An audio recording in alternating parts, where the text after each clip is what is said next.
Hi there. Thank you very much for playing The Beginner's Guide. My name is Davey Reedon. I wrote The Stanley Parable, and while that game tells a pretty absurd story, today I'm going to tell you about a series of events that happened between 2008 and 2011. We're going to look at the games made by a friend of mine named Coda.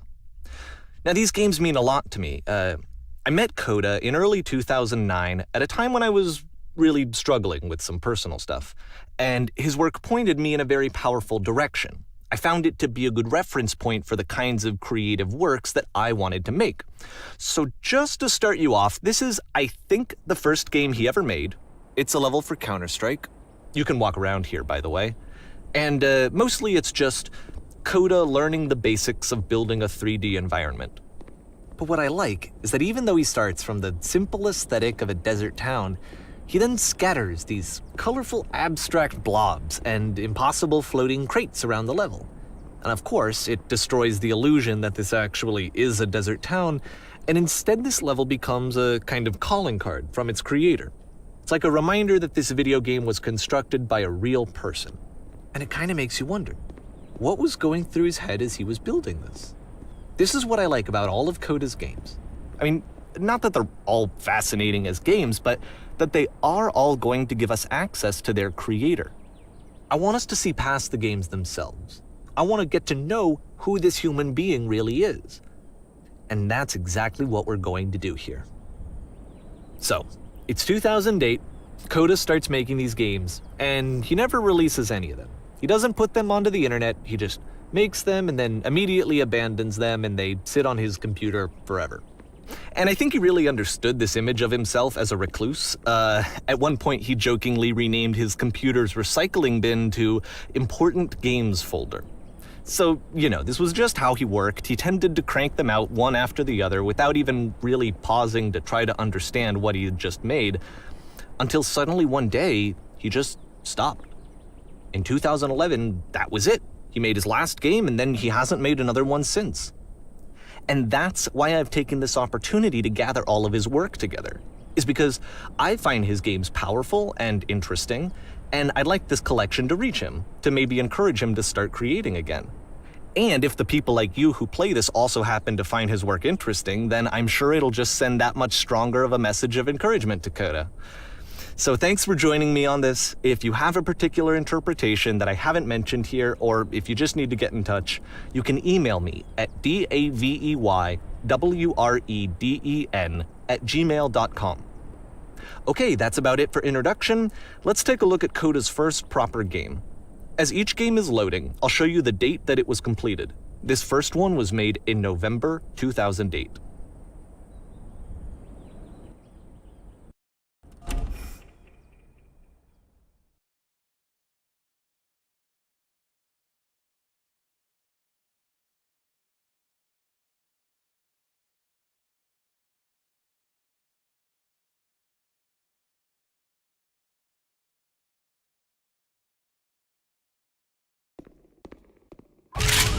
Warning.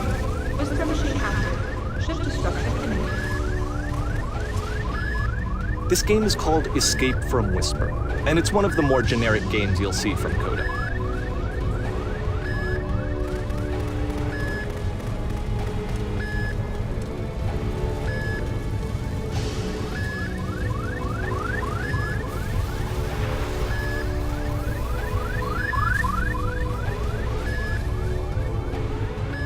Security call breached.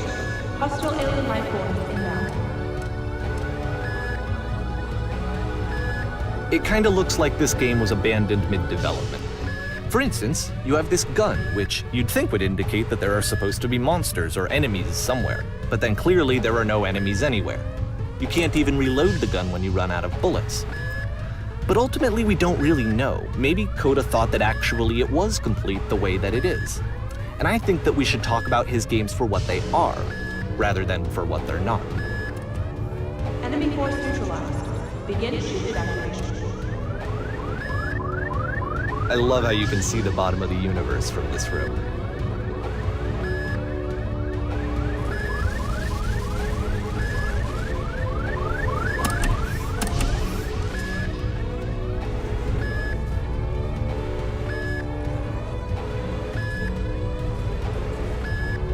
apparently this space station has a labyrinth on it. Sure, I don't know. There's really no reason for it that I've ever been able to discern, so in the interest of time, I'm just gonna skip you on past it. Okay, this is the part that's interesting. The game has this narrative about the whisper machine and how it has to be turned off, and then you get to the engine room. Hey, you there, in the engine room. You could save us all. That beam is powering the whisper machine. We could disrupt it by introducing a great enough heat signature. If your body could stop the beam. It's so much to ask, but for all of our lives, would you do it? Could you give yourself?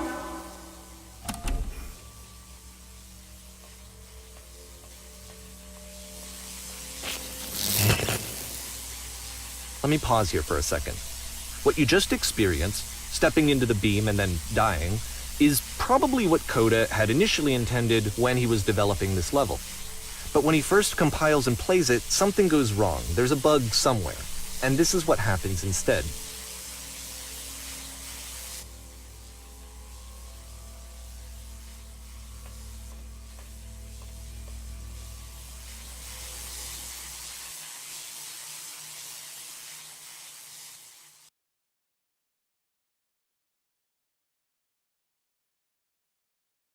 The beam causes you to start floating. And this is an important moment for him. Because yes, this is technically a glitch, but Coda identifies something human about it, like how small it makes you feel in the face of this larger chaotic system. Or this floating could be the afterlife, a peaceful place, juxtaposed against all of the hysteria that you've just had to traverse. I don't even know. I have no idea what he was thinking, but what's clear is that after making this, something lodges itself in his brain. He wants to do more of these really weird and experimental designs. So he stops work on this and moves on to a stream of tiny little games that go in all sorts of directions. Let's go ahead and take a look at the first game he made after leaving this one behind.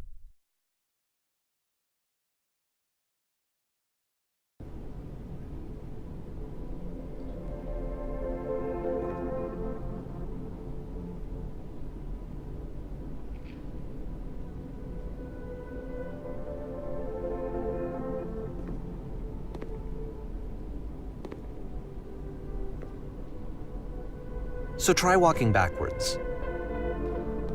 Yep, in this game you can only walk backwards.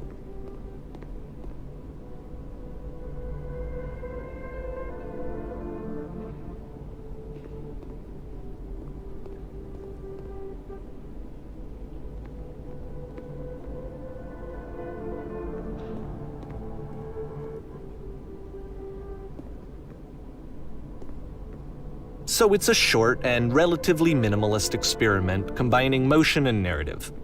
It is less advanced than the previous game, but actually it seems to be more focused, more complete. Code is trying to give it a unique voice rather than simply basing it on a pre-existing trope.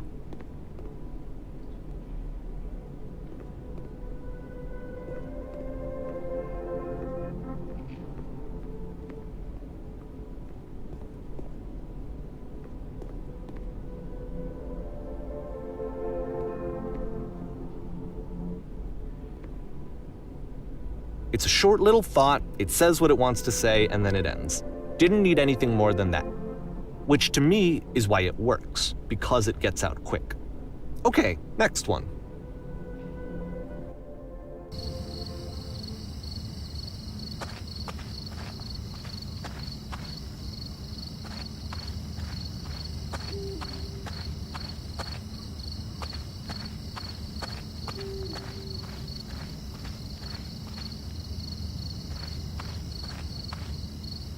And that's it. Okay, the meaning of this game won't be clear just yet. Please be patient with me for a few more games, and I promise you'll see what makes it interesting.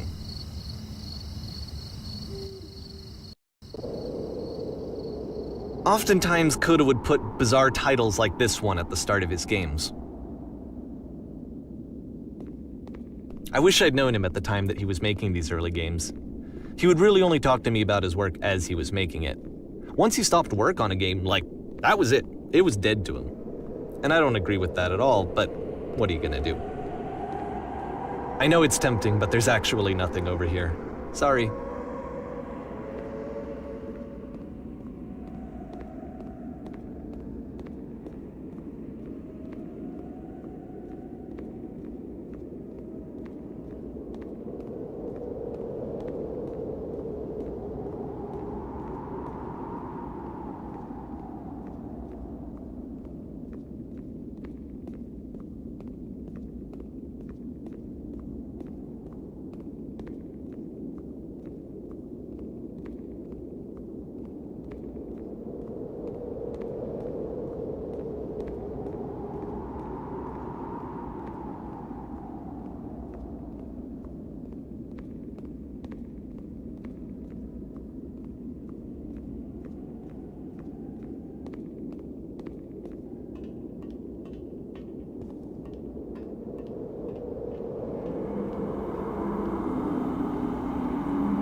Once you've been slowed to an absolute crawl, the door at the top of the stairs opens.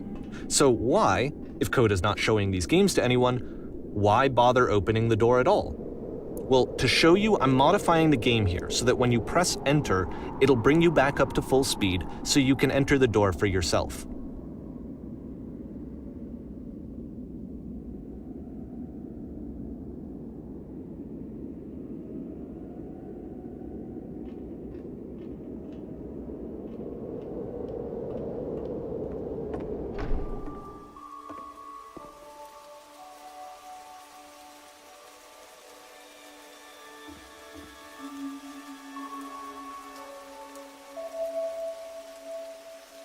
A room that's warm and nice and filled with little ideas for games.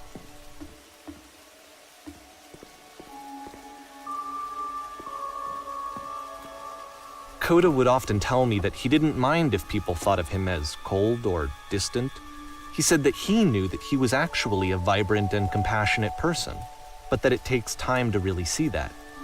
It can be a very slow climb to get there.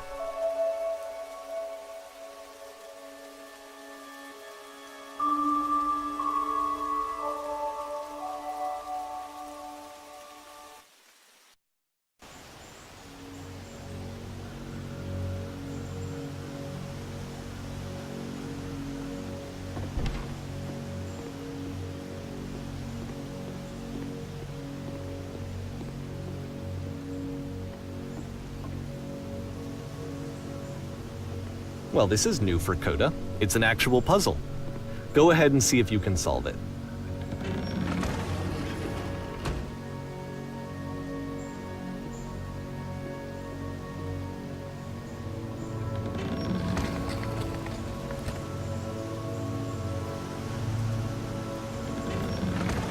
Don't forget that solution, because we're going to see this puzzle again soon. We're gonna see it a lot.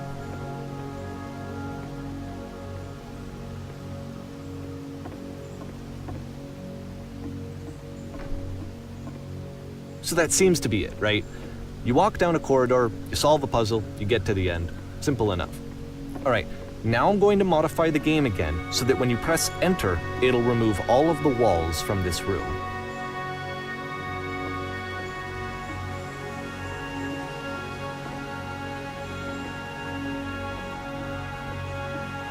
How about that?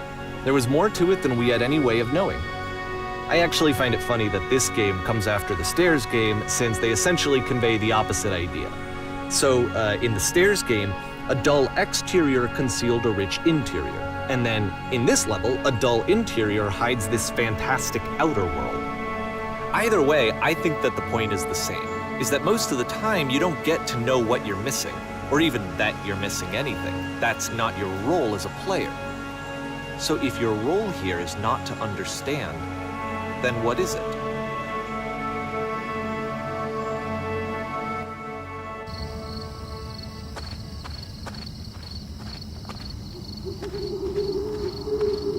Aha! So this, combined with the entering game from earlier, tells us that Coda believes his games are connected somehow. It could even be that the Stairs game and the puzzle game are literally connected in between this and the entering game. There's a bigger picture that all of his games are meant to play a role in, some larger meaning that we won't be able to grasp until we've seen all of them. And once we have, we can step back and start to understand what exactly that bigger picture is.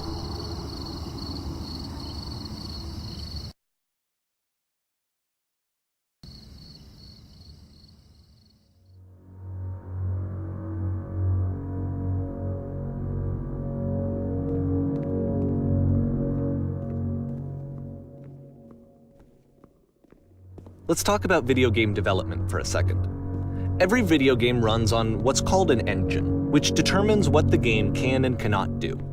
So in other words, the engine is a set of tools for game development. To make all of these games, Coda is using an engine called Source. Like all engines, Source has certain things that it does well, and it has certain things that it does poorly. One of the things that it does very well is boxy linear corridors.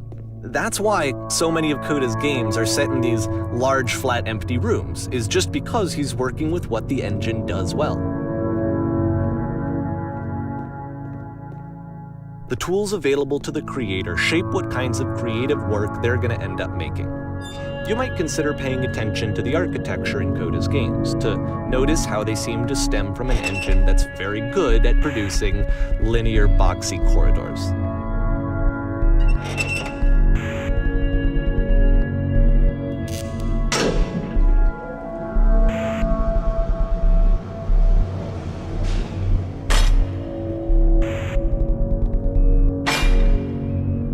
This prison, funny enough, in Coda's original design, the doors stayed shut for a full hour before letting you go.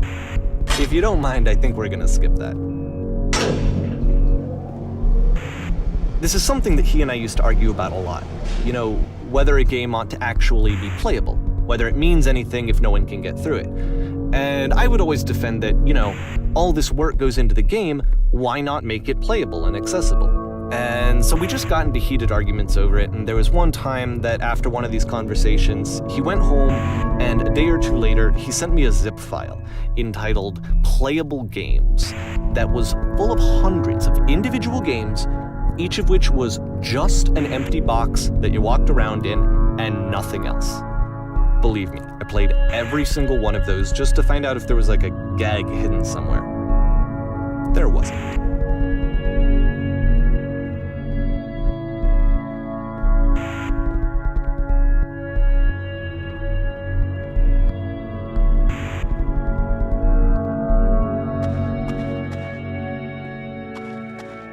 It's the puzzle again, with the exact same solution as the last time.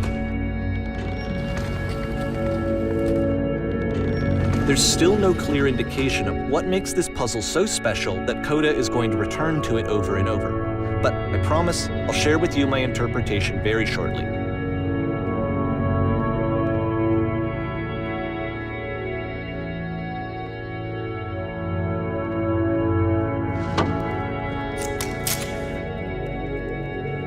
Here, Coda begins using a kind of dialogue system that he fashioned out of the engine's chat capabilities. Use the 1, 2, 3 buttons on your keyboard to respond.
And so we make one last descent down to the final floor of the level.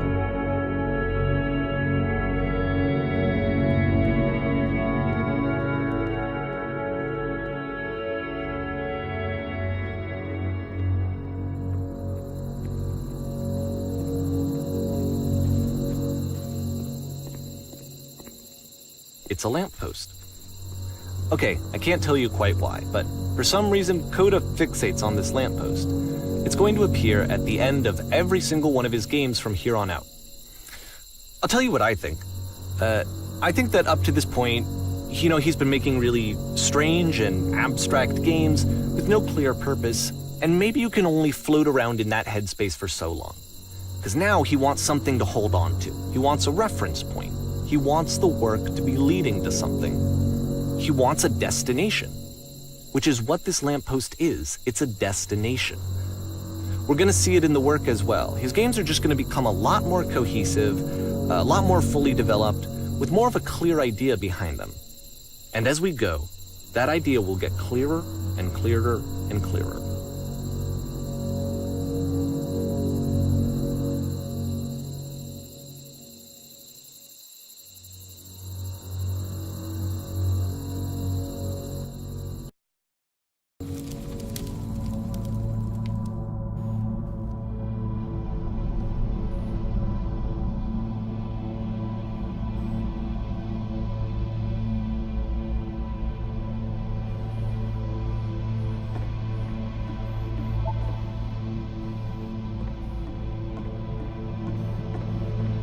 So first off, I'm sure you can deduce this, but this game is not connected to the internet. All of the notes that you're going to see have been written by Coda. This was actually the first game of his that I ever played. This was shortly after I met him at a weekend game jam in Sacramento, where I grew up. I saw him working on this very level, and it was just so different from anything that anyone else was doing. So right away I was like, I have to be friends with this person. In retrospect, I think I was probably a bit too pushy trying to get his attention. I was over-enthusiastic. But he was very gracious about it and very patient with me. And I cooled off eventually. Oh, feel free to skip over any of these notes if they're not doing anything for you. Nothing extra is going to happen if you read all of them. Either way, to me they convey a sense of loneliness. I see this person who's filled with thoughts and feelings and beliefs and has no way to express them except as scattered and unheard voices in a game that wasn't meant to be played.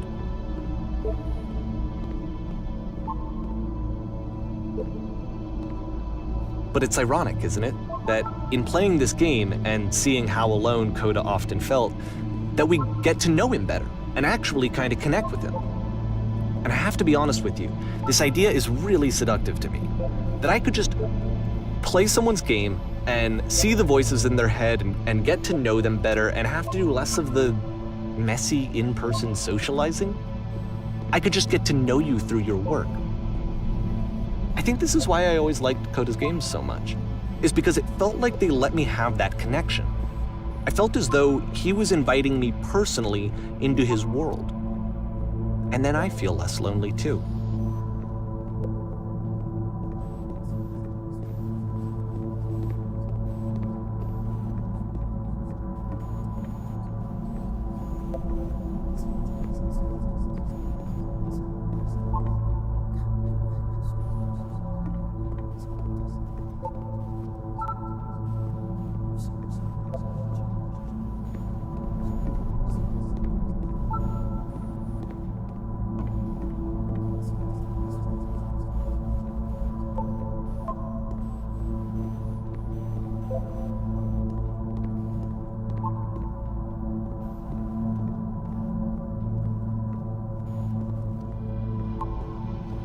At the end of this level, we're going to see the puzzle again. And here, I'll tell you what I think the puzzle means. Each of these games represents an idea that was on Coda's mind at the time that he was making it. And the puzzle is a way of closing the door on a previous chapter of his life before moving on to the next one. In each of his games, after exploring a theme that, he might find difficult, Coda can then place this puzzle that he knows has a reliable solution. he understands exactly how it works, and so it gives him a simple mechanism for moving on. And because there's this dark area between the doors, a space between spaces, before you move on, you get to pause. Just for a moment, a few seconds to reflect on and let go of the events that led you here. To step back and connect the pieces together. To grasp at that elusive bigger picture.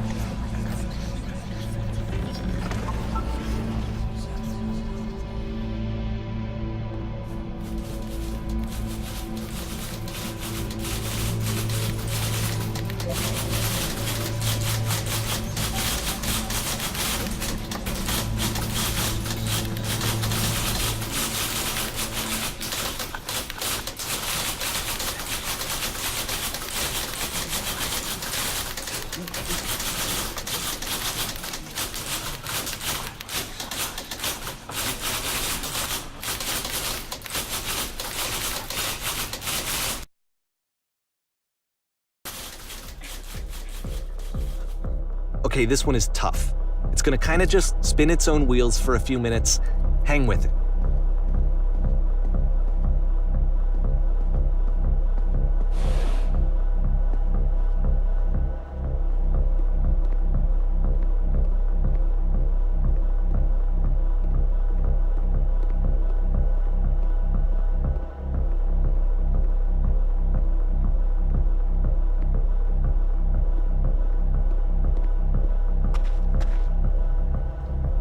See, like, this is it, the whole game, and there's nothing that's particularly interesting about it. You just walk to the end of a hallway.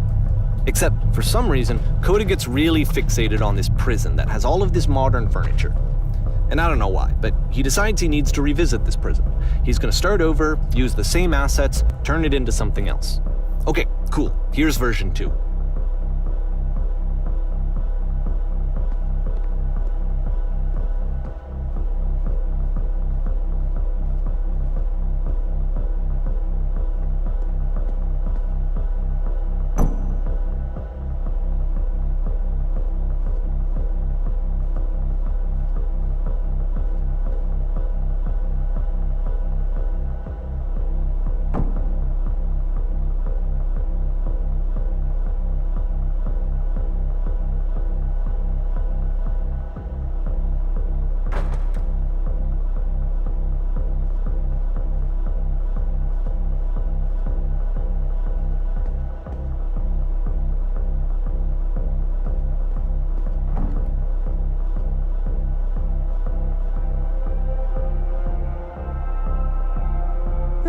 There's a bit more to this one, but still it's not really communicating anything. It's kind of just weird for weirdness' sake.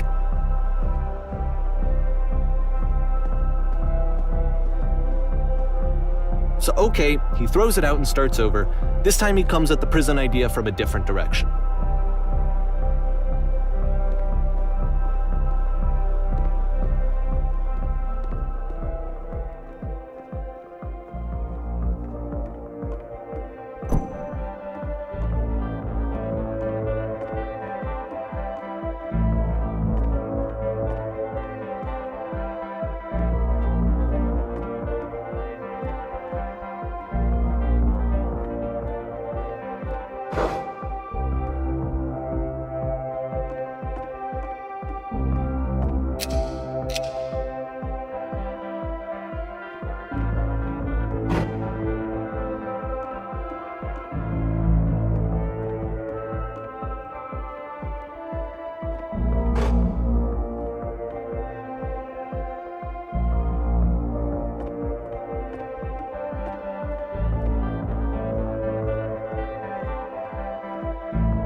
And of course, now the table is gone and you can't begin the chain of events to escape.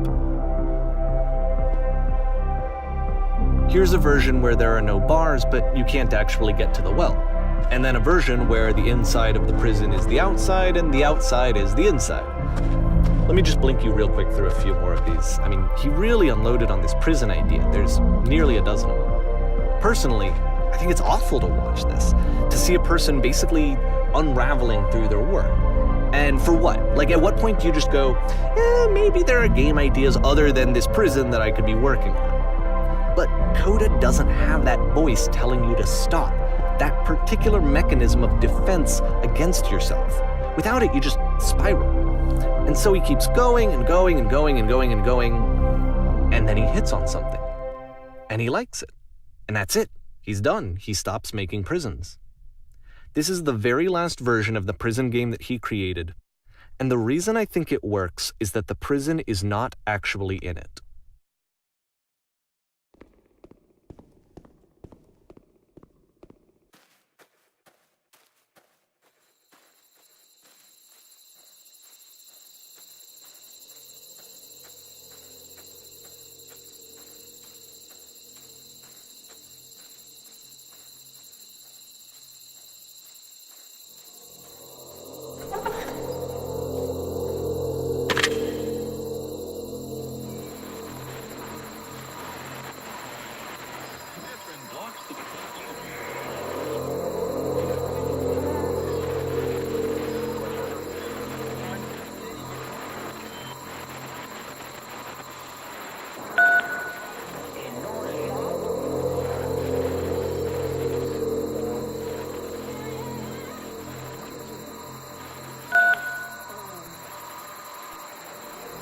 It's a conversation.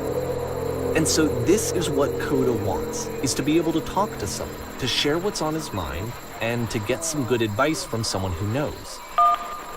But the irony is that even in this scenario, you're still talking to yourself. You know, all of these games so far are Coda talking to himself.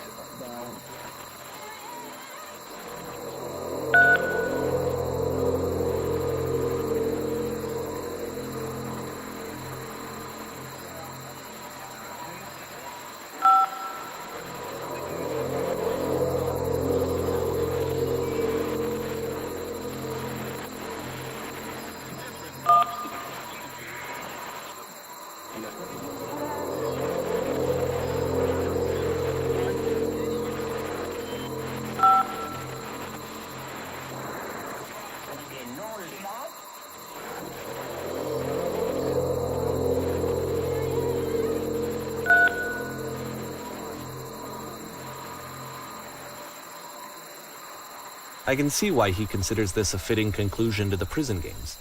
After all of the obsession and frustration, just to be told by someone you can trust that things are going to be okay. Wouldn't that be nice?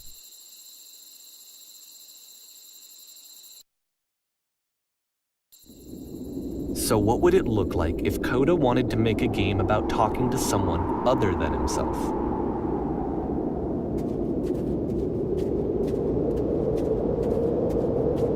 To me, this environment is meant to represent Coda's puzzle, with the two doors on either side and a dark transitional space between.